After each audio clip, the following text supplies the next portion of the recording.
அவர்கள் சுலோச்சனா மயில்சாமி அண்ணா சுலோச்சனா தம்பதியர் ராஜசேகர் ஜெயா தம்பதியர் அவர்களை கௌரவிப்பார்கள். வாழ்வளம்.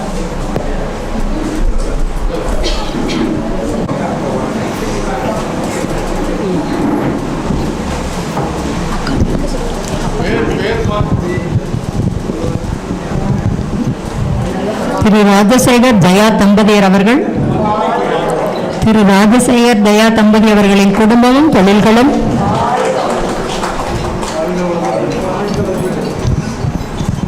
மனிதன் தடம் பதித்து செல்பவன் மாமனிதன் என தன்னம்பிக்கையுடன் செயல்படும் நம் மன்றத்தில் பொருளாளர் திரு கா லோகநாதன் ஞானசுந்தரி அவர்களை சக்திவேல் சுகந்தி தம்பதியை சிறப்பு செய்ய அன்புடன் அழைக்கின்றோம். எப்போ வர்றீங்க நீங்க? அப்படிங்களா? சரி, என்னுடைய ஸ்டாஃப் அங்கே இருக்கிறாங்களா? திரு சுகந்தி சக்திவேல் தம்பதியர் அவர் தன் குடும்பம் தம்பதியர் அவர்களுக்கு சண்முக சுந்தரம் கவிதா தம்பதியர் அவர்களை கௌரவிக்குமாறு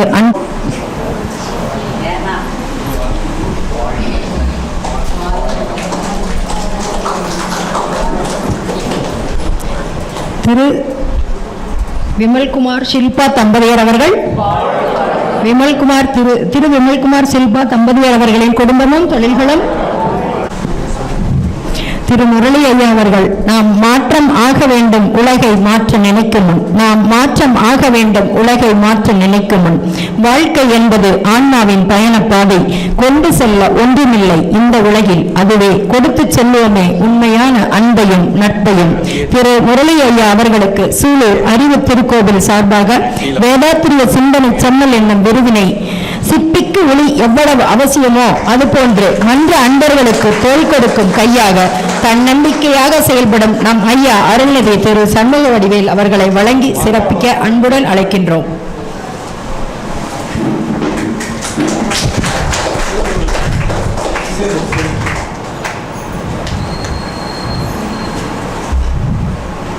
ஐயா அவர்கள் நம்ம மனவளக்கலை மன்றம் மட்டுமல்ல, திருப்பூரில் உள்ள பல அமைப்புகளில் தன்னுடைய சேவையை செய்து கொண்டிருப்பவர். இலக்கிய துறையாகட்டும், நகைச்சுவை துறையாகட்டும், கம்மன் கழகமாகட்டும், வேறு எந்த அமைப்புகள, குறிப்பாக லட்சுமி நாயக்க மடத்தில் ஒரு மிகப்பெரிய முதியோர் இல்லத்தை நடத்தி கொண்டிருக்கிறார்.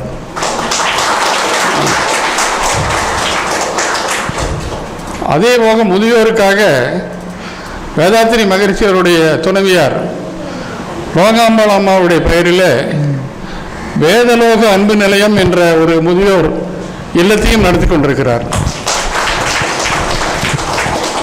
எந்த இடத்துக்கு போனாலே வேதாத்திரிய சிந்தனை துளிகளை விதைத்து கொண்டிருப்பவர் நம்முடைய பேராசிரியர் முரளி ஐயா அவர்கள். அதுபோக நம்ம மன்றத்தில் அவர் ஒரு அறங்காவலர் தான். காரணம், இந்த மன்றம் துவங்கி கட்டிடப் பணிகளை முடித்து இந்த கட்டிட திறப்பு விழா நடப்பதற்கு மூல காரணமாக இருந்தவர்கள் திருப்பூர் மனவளக்கலை நண்பர்கள். அதில் முக்கியமாக இருக்கிறவர் அருள்நிதி முரளி அவர்கள். அவர்களுக்கு நம்ம மன்றம் என்றும் நன்றி உணர்வோடு கடமைப்பட்டிருக்கிறது என்பதை சொல்லி, இந்த மனைவி நல வேட்பு விழாவில் இங்கே கூடியிருக்கக்கூடிய அத்தனை தம்பதியர்கள் சார்பில் அவருக்கு ஒரு விருது வழங்கலான்னு நாம் முடிவு பண்ணோம். அது என்ன விருது அப்படின்னா, வேதாத்திரிய சிந்தனை செம்மல் என்ற விருதினை வழங்கி நாம் அவரை கௌரவிக்கிறோம். வேதாத்திரிய சிந்தனை செம்மல் ஆர் முரளி அவர்கள், வேதாத்திரிய சிந்தனை செம்மல் முரளி அவர்கள் வாழ்க வளமுடன், அவருடைய அன்பு குடும்பம் வாழ்க வளம், அவருடைய அறத்தொண்டு வாழ்க வளம், வாழ்க வளமுடன் வாழ்த்தி இந்த விருதினை வழங்கி மகிழ்கிறேன். வாழ்க வளமுடன்.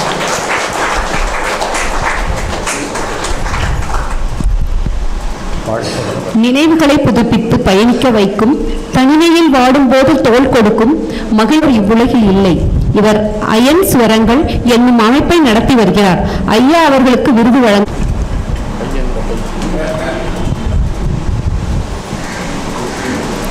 ஐயப்பன் ஐயா அவர்கள். ஐயப்பன் ஐயா அவர் தம் குடும்பமும் தொழில்களும். கடமையில் உயர்ந்தவர் கடவுளை நாடுவார், கடவுளை அறிந்தவர் கடமையில் வாழ்வார். அடுத்ததாக நம் மன்றத்துக்கு உறுதுணையாக உள்ள, பெரிதும் உறுதுணையாக உள்ள குமரேசைப்பதற்காக திரு ராமராஜ் காட்டன் நிறுவனத்தார் ஐயா அவர்களை கௌரவிக்க திரு நாகராஜ் ஐயா அவர்களை அன்போடு அழைக்கின்றோம்.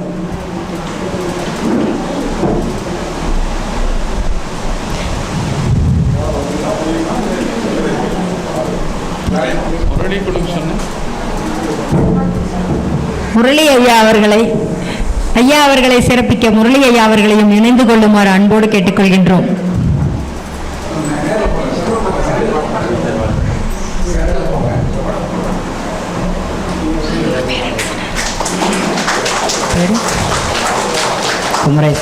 திரு குமரேசன் ஐயா அவர்கள். திரு குமரேசன் ஐயா அவர் தம் குடும்பம் மற்றும் தொழில்களும் உள்ளார்கள். புதுமண தம் வாழ்த்து உள்ளார்கள்.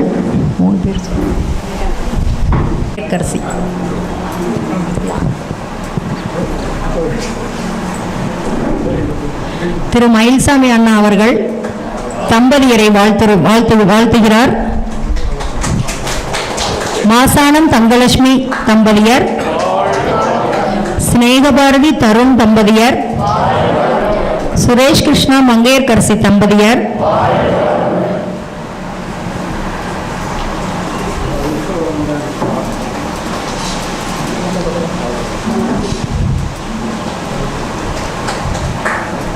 ராஜசேகர் திருமதி ஜெயா தம்பதியர். 7/11/1964 பிறந்த இவர் தூத்துக்குடி மாவட்டம் பணிக்கநாடார் குடியிருப்பு கிராமத்தில் பிறந்து பின்னர் தொழில் சம்பந்தமாக தனது சகோதரர் திரு சூலூர் சந்திரசேகர் அவர்களுக்கு உதவியாக 1985 கோவை வந்தார். சரஸ்வதி ஸ்டோர்ஸ் பங்குதாரராக இருந்து பின்னர் MC chemical, sofa cleaning powder, Aarthika auto agencies, 2 சக்கர வாகன விற்பனை, கோடிஸ் ப்ரொமோட்டர்ஸ் ரியல் எஸ்டேட் நிறுவனம் மூலம் பல லேஅவுட்டுகளை உருவாக்கியுள்ளார். நமது சன்மார்க்க சங்கம் அமைந்துள்ள லேஅவுட் இவரது நிறுவனத்தால் வழங்கப்பட்டது. அன்றைய காலகட்டத்தில் சற்று சலுகை விலையில் நமது சங்கத்திற்காக இந்த இடத்தை கொடுத்தார். சூலூரில் உள்ள பல விளையாட்டு வீரர்களை ஊக்குவித்து அவர்களுக்கு பல நல்ல சேவைகளை செய்து வருகிறார். சூலூர் அரிமா சங்கத்தின் தலைவராக பணியாற்றியுள்ளார். தூத்துக்குடி மாவட்டத்தில் உள்ள சுமார் 78 ஆண்டுகளாக நல்ல நிலையில் இயங்கிக் கொண்டிருக்கிற ஸ்ரீ கணேசர் பள்ளி சுமார் 2000 மாணவர்கள் கல்வி கற்கும் நிர்வாகத்திற்கு தற்போது தாளாளராக நிர்வகித்து வருகிறார். ஒரு மகள் ஆர்த்திகா திருமணமாகி சென்னையில் வாழ்ந்து வருகிறார். ஒரு மகன் கிஷோர் தற்போது இங்கிலாந்தில் கல்லூரி பயின்று வருகிறார். தம்பதியர் இருவரையும் அன்புடன் மேடைக்கு அழைக்கலாம். ஐயா அவர்கள் சிறப்புரையாற்ற அன்புடன் அழைக்கின்றோம். வாழ்க வளமுடன். இந்த சிறப்பான விழாவில் கலந்து கொள்வதற்கு எனக்கும் எனது மனைவிக்கும் வாய்ப்பு கொடுத்த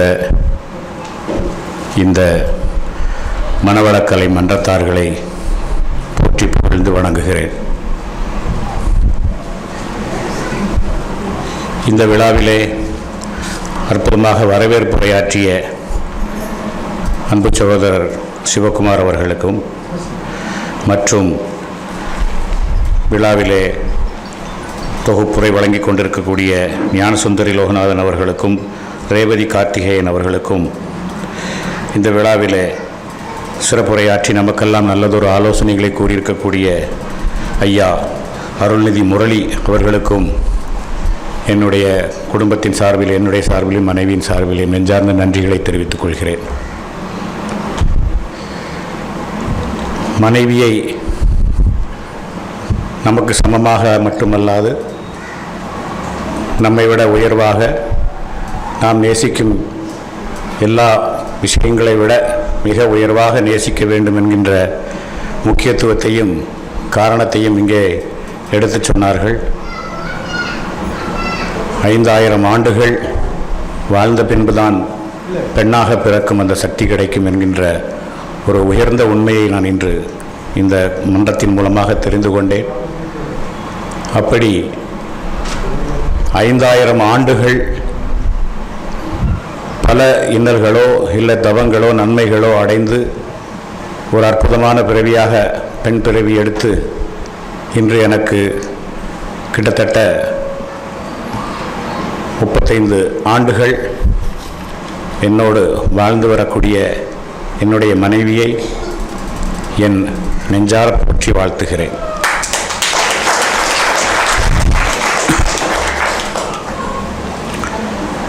என் மனைவியை பற்றி ஒரு சில வார்த்தைகளை இங்கே உங்களிடத்தில் பகிர்ந்து கொள்ள வேண்டும் என்பது என்னுடைய மிகப்பெரிய ஆசை. நான் என்னுடைய நண்பர்களோடும் பலமுறை என்னுடைய மனைவியை பற்றி, அவர்களுடைய உயர்ந்த குணங்களை பற்றி பேசியிருக்கிறேன். அதையும் தாண்டி இந்த சபைதான் அவர்களுடைய உயர்வான உள்ளத்தை சொல்வதற்கு முற்றிலும் உகந்த இடம் என்று நான் நம்புகிறேன். நான் ஒரு ஆணாதிக்கத்தில் பிறந்து ஆண்தான் உயர்ந்தவன், ஆணுக்குத்தான் அனைத்து உரிமைகளும் உண்டு, ஆண்தான் எல்லாம், பெண்கள் நமக்கு சேவை செய்ய வந்தவர்கள், நாம் சொல்வதை கேட்க வேண்டும், நமக்கு பணிவிடை செய்ய வேண்டும், அப்படி என்கின்ற ஒரு எண்ணத்தில்தான் என்னுடைய இல்லற வாழ்க்கையும் துவங்கியது. ஒரு சில வருடங்கள் கடந்த பின்புதான் அந்த ஜீவனுடைய உயர்ந்த எண்ணங்களையும் அவர்களுடைய ஒரு நல்ல ஆலோசனை கூறும் சக்தி, நம்முடைய நலத்திலும் வளத்திலும் எவ்வளவு அக்கறை கொண்டிருக்கிறார்கள் என்பதை புரிந்து கொள்வதற்கு இந்த மனவளக்கலை மன்றத்தில் நான் உறுப்பினராக இல்லாத காரணத்தினாலோ என்னவோ தாமதமாகிவிட்டது. நான் ஒரு முறை ஒரு நண்பர் ஒருவரிடம் ஒரு சில விஷயங்களை பேசிக்கொண்டிருக்கும் பொழுது அவரிடம் ஒரு வார்த்தை சொன்னேன். நான் எதற்கும் மனைவியிடம் ஒரு வார்த்தை கேட்டுவிட்டு சொல்கிறேன் என்று. அவர் சொன்னார், உங்களுக்கு வயது என்ன ஆயிற்று என்று. அன்று எனக்கு வயது 48. இப்போ இந்த வயசு கேட்பீங்க நீங்கள் அப்படின்னார். அதாவது ஒரு மனிதன் நிதானமாக பக்குவப்படுவானேயாயின் எல்லா விஷயங்களையும் புரிந்து பக்குவப்படுவன் சீக்கிரத்திலே பக்குவப்படுவான். நான் கொஞ்சம் தாமதமாக பக்குவப்பட்டவன். 48 வயதிலே தான் ஏதாவது காரியங்களை செய்ய வேண்டும் என்றால் மனைவியிடம் கேட்கலாம் என்ற ஒரு சின்ன எண்ணம் தோன்றியது. தாமதம்தான், இருந்தாலும் என் மனைவியிடம் நேரடியாகவே சொல்லிக்கொள்கிறேன், வந்துவிட்டேன் உன் பேச்சை கேட்பதற்கு.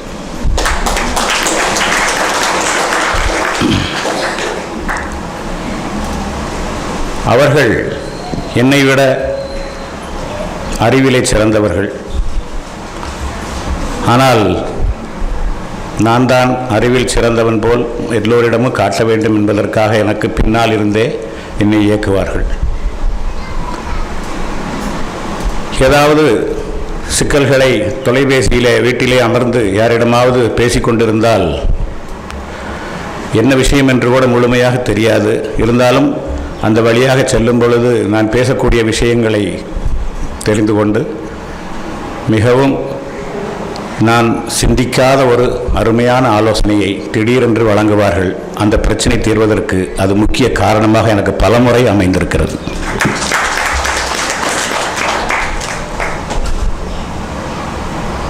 இந்த திருமணம் ஆன என்னுடைய இந்த 30-35 ஆண்டுகளிலே எனக்கு என்ன தேவை, அதாவது காலை எழுந்தவுடன் நான் திரும்பி பார்த்தால் எனக்கு என்ன வேண்டும், நான் பல் துலக்கிறதுக்கு ப்ரஷ்ஷிலிருந்து, பேஸ்ட்லேருந்து, சோப்புலேருந்து, ஷாம்புலேருந்து, ஷேவிங் பிளேடு வரைக்கும் 35 வருஷத்தில் நான் ஒரு நாள் கூட இன்னும் வாங்கலை. இது அத்தனையும் என் மனைவி என்னுடைய தேவைக்காக வாங்கி வைத்திருப்பார்கள். இதை நான் இது ஒரு பொருள்தான். இதை வாங்கி வைப்பது ஒன்று சாதாரணமாக பார்த்தால் அதில் ஒரு மிகப்பெரிய ஒரு விஷயமாக தோன்றாது. ஆனால் அதை ஒரு நாள் அல்ல, 2 நாள் அல்ல, ஒரு நாள் கூட எனக்கு வேண்டிய ஒரு பொருள் திரும்பி பார்க்கும் பொழுது இல்லையே என்கின்ற எண்ணம் இன்று வரை வராத அளவிற்கு என்னை பார்த்து கொண்டார்கள். அவர்களை எத்தனை ஜென்மம் இருந்தாலும் அவர்களுக்கு எனக்கு மனைவியாக வர வேண்டும் என்று சொல்வதை விட நானும் கிட்டத்தட்ட ஒரு 5000 ஆண்டுகளை நெருங்கியிருப்பேன் என்று நம்புகிறேன். அடுத்த பிறவியில் அவர்களுக்கு மனைவியாக பணிவிடை செய்வதிலே ஆர்வமாக இருக்கிறேன். இதுபோன்ற மன்றங்களும் இதுபோன்ற நல்ல உள்ளங்களும் தான் உறவுகளை மேம்படுத்தும், உறவுகளுக்கு இருக்கக்கூடிய அந்த அர்த்தங்களை சொல்லித்தரும். இப்படிப்பட்ட மன்றங்கள் இன்னும் பல சேவைகளை செய்ய வேண்டும். என்னை போன்ற தாமதமாக அறிவு வளரக்கூடிய ஜென்மங்களுக்கும் மனைவிகளை புரிந்து கொள்ளும் சக்தியை தர வேண்டும். இப்படி என்னுடைய மனைவியை பற்றி எத்தனையோ விஷயங்களை சொல்லலாம். வாய்ப்பு கிடைத்ததனால் ஒரு சில சம்பவங்களை சொல்ல நீங்கள் அனுமதிப்பீர்கள் என்று நம்புகிறேன். எங்கள் குடும்பம் சற்று மிகப்பெரிய, ஏறத்தாழ 40-50 உறுப்பினர்களை கொண்ட மிகப்பெரிய ஒரு குடும்பம். இந்த குடும்பத்தில் ஒவ்வொருவருக்கும் ஒருவருக்கு ஒருவர் ஏதாவது ஒரு சிறு சிறு மனக்கசப்புகள் இருப்பதுண்டு. ஆனால் ஒருவரிடம் இவரிடம் அவரோ அவரிடம் இவரோ யாராவது ஒருவருக்கொருவர் ஒரு பேச்சுவார்த்தைகள் இல்லாமல் இருப்பது எல்லார் குடும்பத்திலும் நடக்கக்கூடிய விஷயங்கள் தான். ஆனால் என் மனைவி இந்த ஒட்டுமொத்த 50-60 உறுப்பினர்களிடத்தில் யாரிடத்திலும் பகை என்கின்ற ஒரு நிலையை இன்று வரை உருவாக்கியதே இல்லை. அத்துணை உறுப்பினர்களிடமும் நிச்சயம் சிரித்து பழகி நன்றாகவே பழகி கொண்டிருப்பார். பல காலங்கள் கழித்து எனக்கும் அந்த பழக்கம் தொற்றி கொண்டது.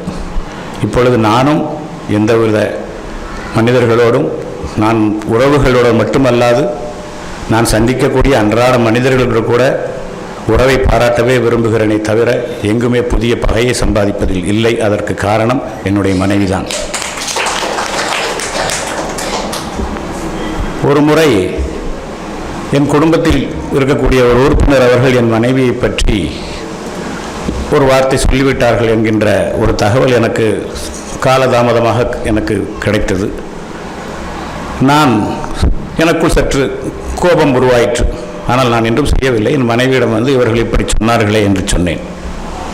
ஒரு சாதாரண பெண்ணாக இருந்திருந்தால் இப்படியா சொன்னார்கள் என்று அவளுக்கு மிகப்பெரிய ஒரு கோபம் வந்திருக்கும்.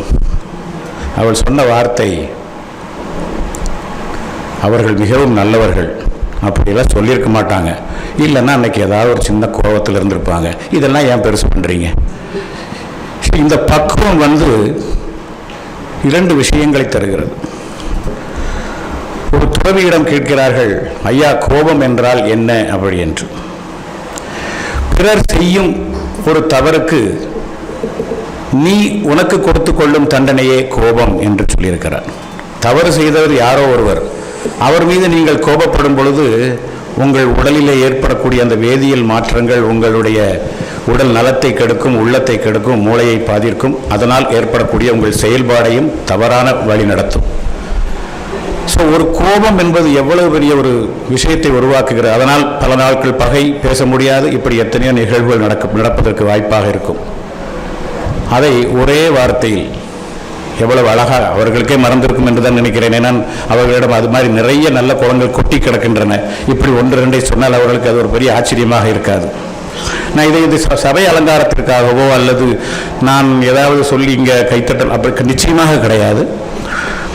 இந்த பிறவியில் நான் பெற்ற பெரும் பாக்கியம் என் மனைவி, அதில் எந்த மாற்று கருத்தும் கிடையாது.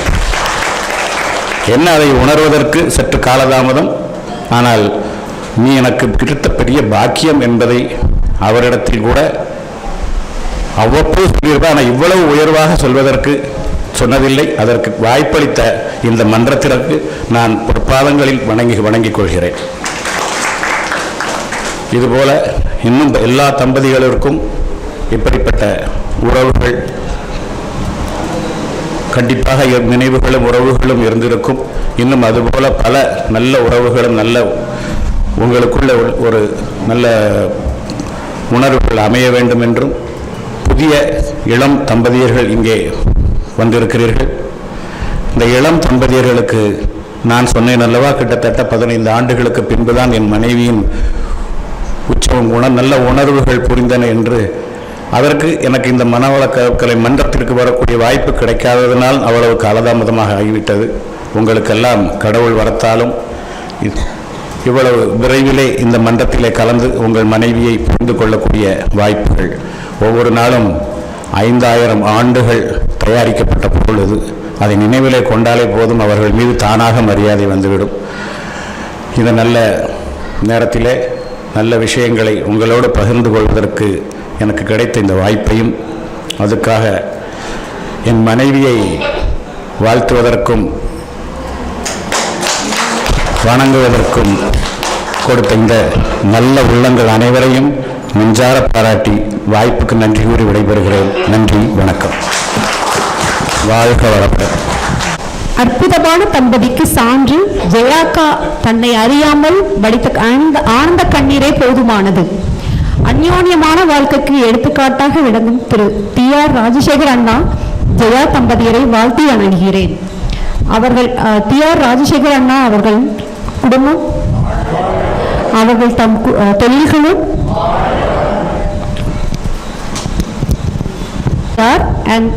அருள்நிதி சுகந்தி BCom அவர்கள்.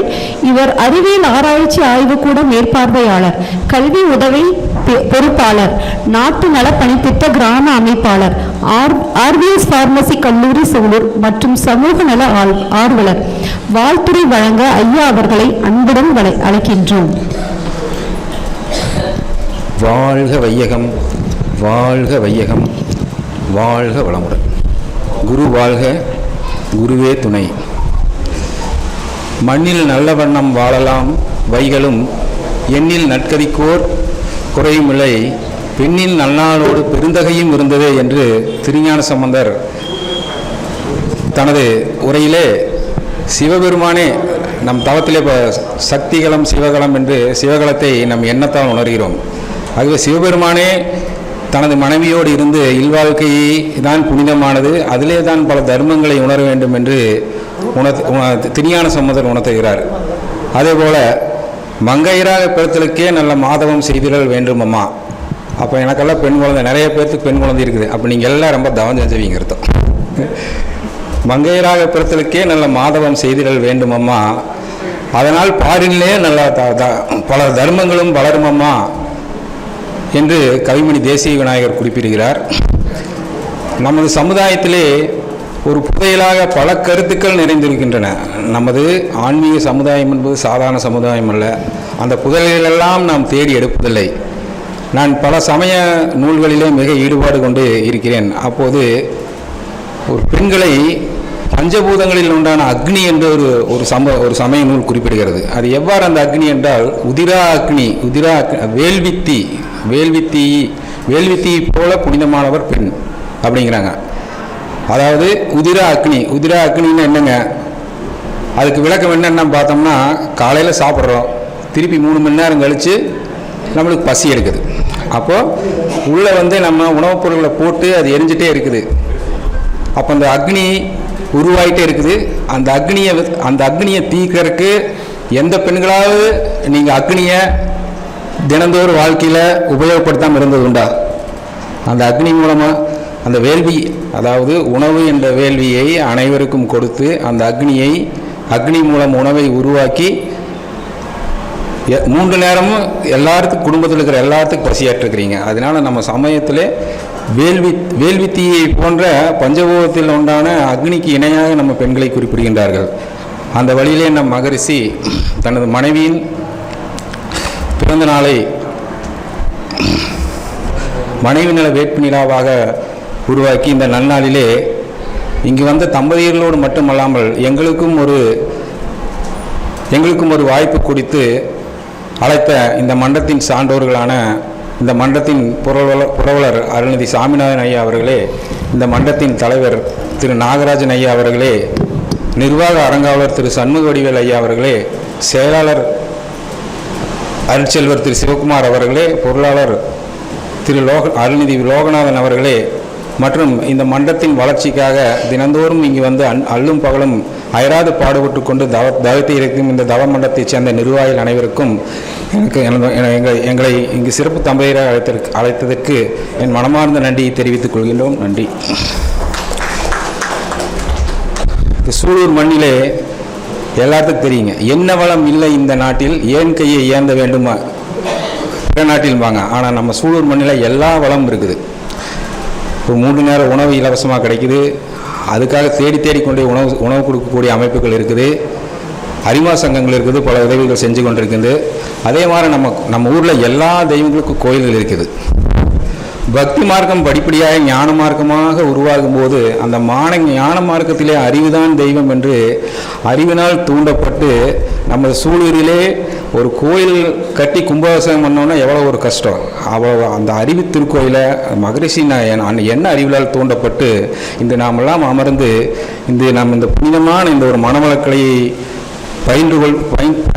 பயின்று கொள்வதற்கு காரணமாக இருந்த இந்த மண்டத்தின் புரவலர், அதாவது பொறிக்கார மயில்சாமி அப்படிம்பாங்க. அந்த காலத்தில் ஏழை எளிய இன்னைக்கு தான் நம்ம ஸ்நாக்ஸ் கொடுக்குறோம்.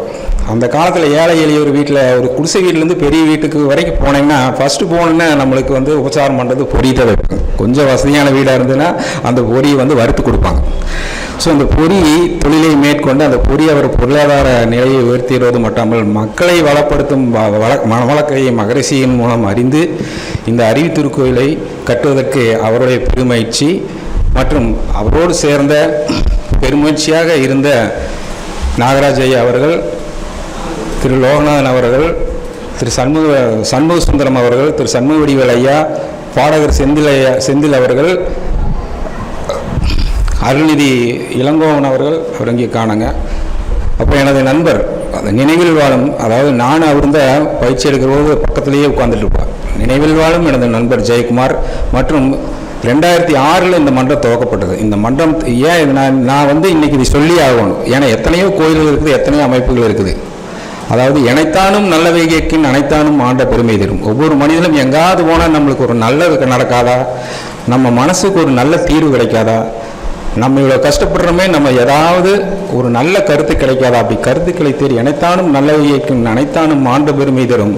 கட்டிலன் ஆயிலும் கேட்டல் நன்று என்ற ஔவையாரின் வாய்மொழி கேட்ப இங்கே எப்பொழுதும் நல்ல சிந்தனையும் நல்ல விதமான எண்ணங்களையும் உருவாக்கும் இந்த மன்றத்தை கட்டி நிலையான இந்த மன்றத்தை கட்டிய உங்கள் அனைவருக்கும் மீண்டும் எங்கள் சார்பாக மனம் சிறந்தான நன்றியினை தெரிவித்துக் கொள்கின்றேன். அதாவது நம்ம இந்த பூமியிலே பிறப்பதற்கு காரணம் நம்ம அன்னையும் தந்தையும். எனது தந்தையார் இந்த சமூகத்தால் தான் நான் அவளை கேள்விப்பட்டிருக்கிறேன். அவர் மிகச்சிறந்த உடற்பயிற்சி ஆசிரியர், தனது குடும்பத்தை பொறுப்பாக பார்த்துருக்காரு. பல நட்பண்களால் இந்த சமுதாயத்திற்கு பல நன்மை செஞ்சுருக்கிறார். எனக்கு நினைவு தெரிவதற்கு முன்னே அப்புறம் ஒரு பயிற்சி சாலை சிலம்பம் அந்த காலத்திலேயே 1943 பயிற்சி சாலை ஆரம்பித்து ஆங்கிலேயர் ஆட்சி முடியும் காலத்தில் சிலம்பத்தில் பார்த்திங்கன்னா ஒரு வெள்ளி மெடல் வாங்கி வச்சுருக்காரு. இன்னும் இருக்குது. ஆங்கிலேயர் ஆட்சி காலத்தில் 1946ஆம் ஆண்டு சிலம்பக்கலை பாராட்டி அன்றைய ஆங்கிலேய அரசு அவருக்கு ஒரு சிலம்பரசன் பட்டம் கொடுத்துருக்காங்க. அந்த டாலர் ஒன்று நான் பத்திரமா வச்சுட்டு இருக்கிறேங்க. ஸோ அப்படி ஒரு ஆள் என்னாச்சுங்கன்னா இளம் வயதில் இதெல்லாம் என்னென்னா அவரோட பயிற்சி பெற்ற நம்ம மண்டத்தின் மூத்த அன்பர்கள் எல்லாமே இருக்கிறாங்க. இப்போ நாகராஜ் ஐயா இருக்காரு, சிவகுமார் ஐயாவில் அவர்கிட்ட சிலம்பம் கலந்தவர் தான். இதெல்லாம் என்னென்னா இவர்களுடைய வாய்மொழியின் மூலம் தான் நான் கேட்டிருக்கிறேன். ஆனால் ஏன் நான் 1வது படிக்கும்போதே ஒரு காலத்தின் கட்டாயத்தினால் அவர் ஒரு விபத்தில் காலமாயிட்டார். திருப்பி எனது குடும்பம் மிகப்பெரிய குடும்பம். ஒரு 6-10 உறுப்பினர்கள், 6 பெண்கள், என்னோடய தாயார், என்னுடைய பாட்டியார்.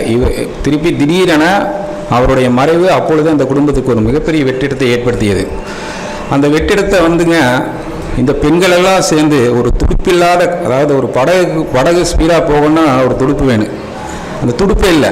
அந்த துடுப்பில்லாத படகு கரை சேர்ப்பது போல் இந்த பெண்கள் எல்லாம் கரை சேர்த்துனாங்க.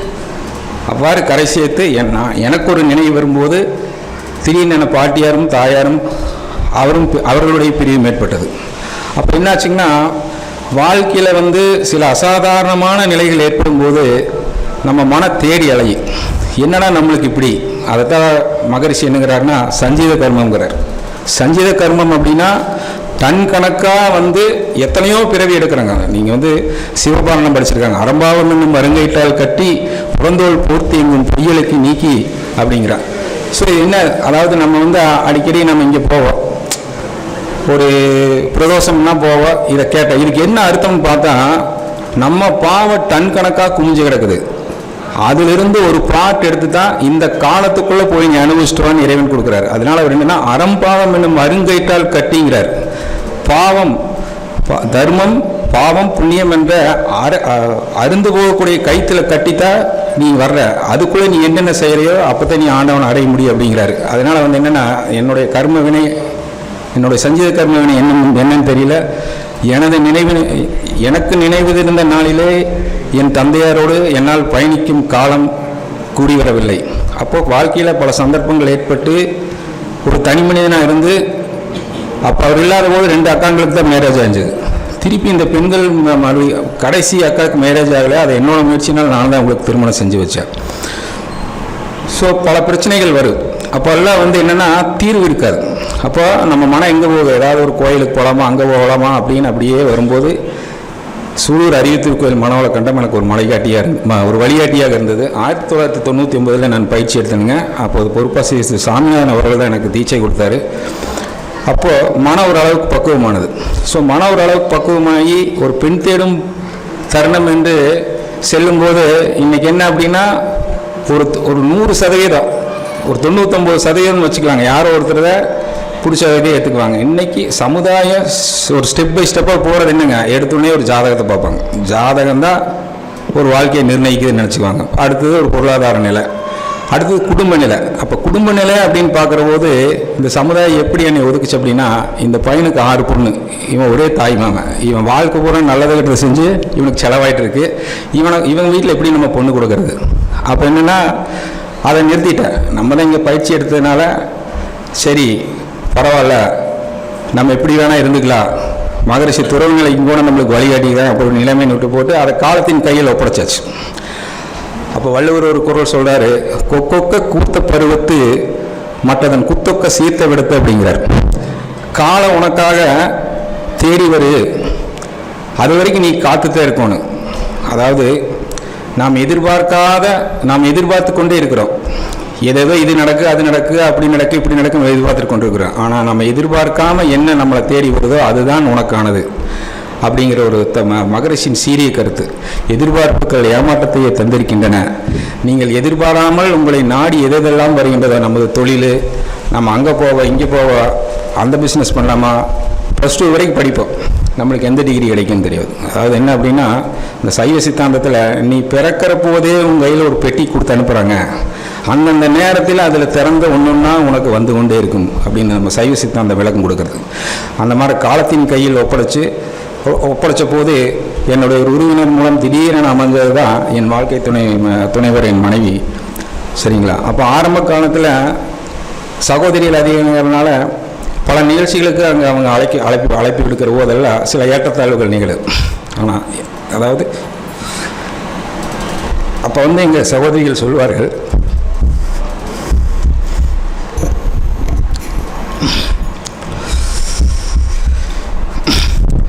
தம்பி மட்டும் நான் எதுவும் எதிர்பார்க்கல, நீங்கள் 2 பேரும் அப்பா அம்மா ஸ்தானத்தில் வந்து நின்னாலே போகுது அப்படின்னு ஒரு பெருந்தன்மையோடு அழைப்பார்கள். காலப்போக்கில் என் மனைவியும் அவர்களின் மனநிலை புரிந்து கொண்டு அவர்களையும் ஏற்றுக்கொண்டார். ஸோ இவ்வாறான சூழ்நிலை நிகழும்போது அதை நம்ம ரொம்ப சந்தோஷப்பட்டேன். பரவாயில்ல, இத்தனை பேர்த்தையும் அவங்க ஏற்றுட்டாங்க. இதுக்கெல்லாம் கொஞ்சம் காலம் பிடிச்சதுங்க. ஏன்னா 6 பேர் 6 குழந்தைகளுக்கு நல்லது கெட்டதை பண்ணு அந்த இடத்துல போய் நிற்கணும் அப்படின்னா என்னென்ன அப்படின்னு எல்லாருமே இந்த சமுதாயத்துக்கு எல்லாத்துக்கும் தெரியும். ஸோ அப்படி ஒரு சூழ்நிலையில் என்னுடைய குடும்பத்தை ஏற்றுக்கொண்டு சில காலம் பார்த்தாங்க. அப்போ அவர்களுடைய என்ன மனநிலைகள் புரிந்தது. அதாவது எல்லாருமே வந்து ஒரு பாசமாக இருக்கிறாங்க. அதாவது பாசமலர்னு ஒரு படம் பார்த்துருப்போம். எனது 6 சகோதரிகளும் எனக்கு 6 பாசமலர்கள். அவங்களுடைய பிள்ளைகளும் அப்படி தான். சரிங்களா? மாமா நீங்கள் வந்தால் போதும், ஏதாவது ஒரு பெரிய முடிவு எடுப்பாங்க, மாமனை ஒரு வார்த்தை ஃபோன் பண்ணி கேளுங்க அப்படிம்பாங்க. மாமா சொன்னால் சரியாக இருக்குது அப்படிம்பாங்க.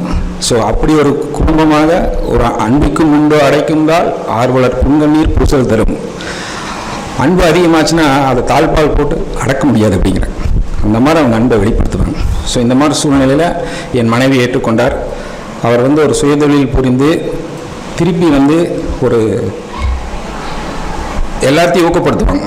எல்லாத்தையும் ஊக்கப்படுத்தி ஒரு சுயதொழில் புரிந்து அதனால் ஒரு 4 பேர் நன்மை அடைஞ்சு இப்போ நானும் நன்மை அடைகிற வேலையில் வச்சுருக்குறாங்க. சரிங்களா?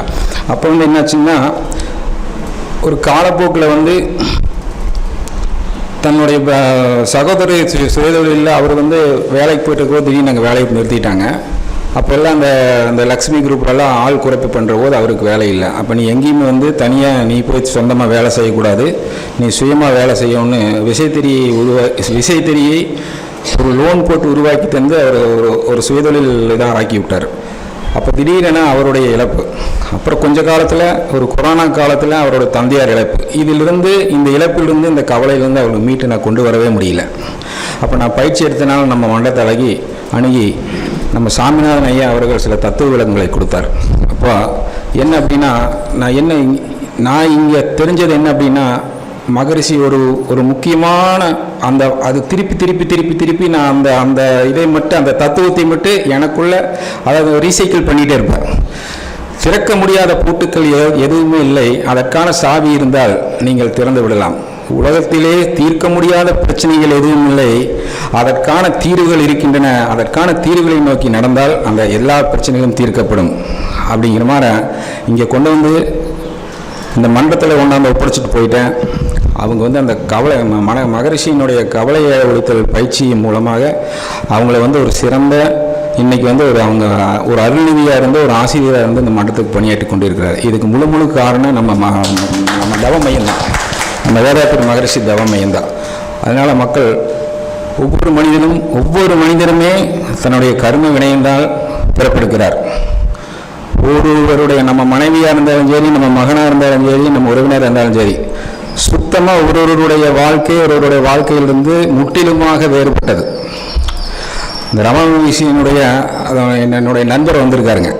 ஒரு 4-5 வருஷத்துக்கு முன்னாடி டாக்டர் செந்தில்குமார்னு வந்திருக்காருங்க. அவங்க அந்த பல் மருத்துவமனைன்னு வச்சுருக்காங்க. அங்கே போனேன். அங்கே போகிற போது அங்கே ஒரு வசனம் ஒன்று எழுதி வச்சுருந்தாங்க.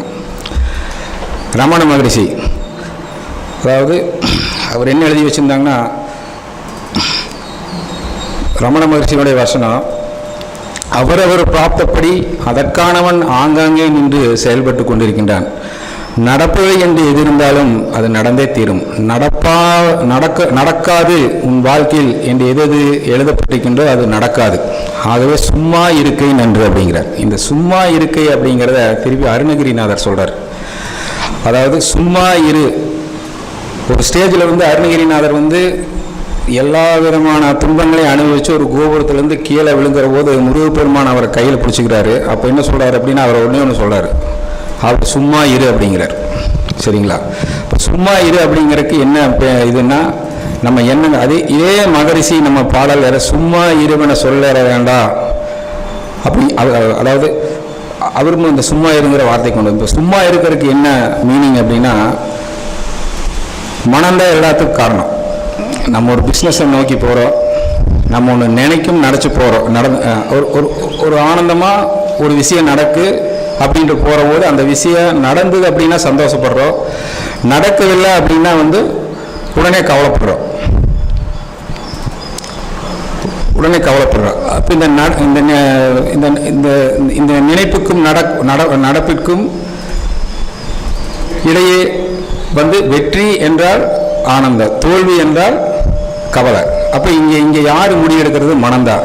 ஸோ நம்ம மனத்தை வளப்படுத்துறதுக்கு நம்ம மனவளக்கலை மண்டலத்தை அழகி எல்லோரும் அதாவது நம்ம பிறப்பதற்கு முன்னும் இந்த உலகம் இருக்கிறது, நாம் பிறந்ததுக்கு பின்னும் இந்த உலகம் இருக்கிறது. நாம் வாழும் காலத்திலே இந்த சமுதாயத்துக்கு நாம் என்ன செய்வோம் என்று அறிந்து இந்த சமுதாயம் மக்களும் நலமடையும் வகையில் நற்காரியங்களை செய்து நம் மன்றத்தின் மூலம் அருமையான கருத்துக்கள் பாவ புண்ணியம் அதை போக்கும் வழிமுறை, வாழ்க்கையில் என்னென்ன சிக்கல்கள் வருதோ அந்த சிக்கல்கள் எல்லாம் ஒரு டேப்லெட் காலம் போட்டு விளக்கியிருக்கிறார். எனவே அனைவரும் பயனுள்ள வகையில் பயன்படுத்தி மேன்மை அடைவீர்கள் என்று கூறி வாய்ப்புக்கு நன்றி கூறி வினைவர்கள். நன்றி, வணக்கம். சகோதரிகளுடன் சமத்தான அன்பை உணர்ந்த மனைவியின் மாண்பை மனப்பூர்வமாக ஏற்றுக்கொண்ட ஐயா அவர்களுக்கு நன்றியை தெரிவித்துக் கொள்கின்றோம். அடுத்ததாக திருமதி சக்திவேல் சுகந்தி அவர்களை ஓரிரு நிமிடங்களில் தங்களுடைய வாழ்த்துரை வழங்குமாறு அன்போடு கேட்டுக்கொள்கின்றோம். வாழ்க வையகம், வாழ்க வளமுடன். குரு வாழ்க, குருவே துணை. மனைவி நல வேட்பு விழாவிற்கு வருகை புரிந்துள்ள அனைத்து தம்பதியினரையும் சூலூர் மணவளைக்கலை மன்றத்தின் சார்பாக மனமார்ந்த நன்றியை தெரிவித்துக் கொள்கிறேன். நான் இங்கு வந்து பயிற்சி எடுத்து அருள்நிதி ஆகுவதற்கு முதல் காரணம் என் கணவர்தான். ஏன்னா என் தந்தை இழந்து பயங்கரமான ஒரு இக்கட்டான சூழ்நிலையில தான் நான் இங்கே வந்தேன். இங்கே வரையில எனக்கு சாமிநாதன் ஐயா வந்து வாழ்க்கைனா என்ன, மரணம்னா எப்படி, இது எல்லாம் வந்து பயங்கரம் உணர்த்தி என்னை ஒரு நல்ல ஒரு விழிப்புணர்வுக்கு கொண்டு போனது சாமிநாதன் ஐயா. மற்றும் இந்த சபையில் இருக்கும் ஆண்டோர்கள், சான்றோர்கள், மணவளக்கலை மன்றத்தில் இருக்கும் அனைவரும் தான். அவர்களுக்கு எனக்கு மனமார்ந்த நன்றியை தெரிவித்துக் கொள்கிறேன். இங்கு வருகை புரிந்துள்ள அனைவருக்கும் எந்த ஒரு சூழ்நிலையாக இருந்தாலும் ஒரு நல்ல தீர்வு கிடைக்க இடம் நம் மணவளக்கலை மன்றம் தான் என்பதை என் மூலியமாக அனைவருக்கும் சொல்கிறேன். வாழ்க வளமுடன்.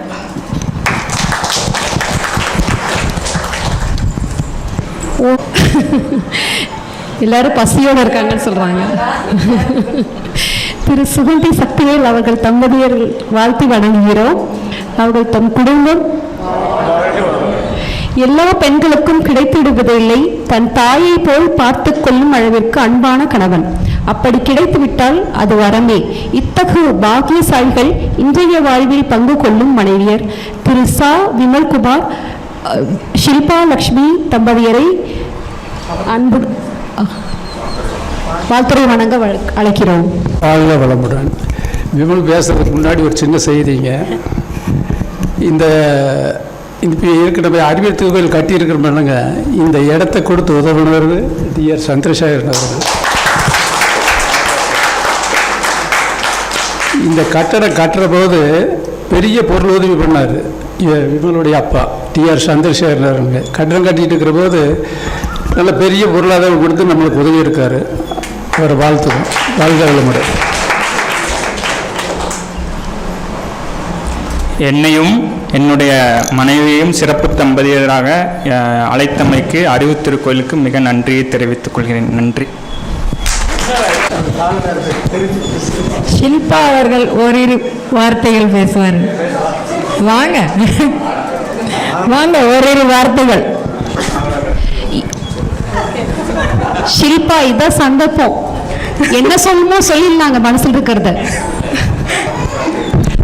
அதாவது நான் வந்து மைக்கில் பேசுகிறதே கிடையாது, ஸ்கூலில் பேசுகிறதோட சரிதான். எங்களுக்கு திருமணமாகி 12 வருடங்கள் ஆகுது. இது வரைக்கும் எனக்கு நல்ல கணவராக என்னோடய விருப்பங்கள்லாம் நிறைவேற்றி நல்லா என்னை பத்திரமாக பார்த்துக்கிறாங்க. அதுக்கு நான் அவங்களுக்கு ரொம்ப நன்றி சொல்லிக்கிறேன். அப்புறம் இன்றைக்கி வந்து இங்கே மனைவி நல வேட்பு நாளுக்கு இதுதான் ஃபஸ்ட் டைம் நான் இங்கே வரேன். எப்போவுமே வரணும்னு அவங்க ஆசைப்பட்டு கூப்பிட்டுட்டே இருப்பாங்க. இன்றைக்கி தான் வர்ற சான்ஸ் கிடச்சிருக்கு. இந்த சான்ஸ் எனக்கு கொடுத்ததுக்கு உங்கள் எல்லாருக்கும் ரொம்ப நன்றி. இங்கே உள்ள ஆண்டோர் பெரியவர்களுக்கெல்லாம் ரொம்ப நன்றிங்க. இந்த வாய்ப்பை எனக்கு கொடுத்தவங்க எல்லாருக்கும் ரொம்ப நன்றிங்க.